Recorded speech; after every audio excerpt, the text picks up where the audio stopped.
এই জন্য আমার যুবক কি দিয়ে আওয়াজ বুঝাইতাম, আর যদি আপনি বেঈমান হন কবরের ভিতর অবস্থা হবে ভয়াবহ।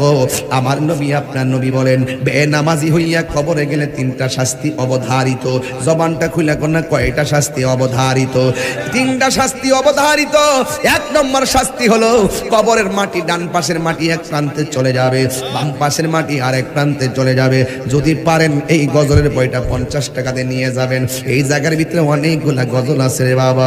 ভালোবাসার জায়গা মদিনা, ভালো লাগার জায়গা মদিনা, বলুন ভালোবাসার জায়গা মদিনা, ভালো লাগার।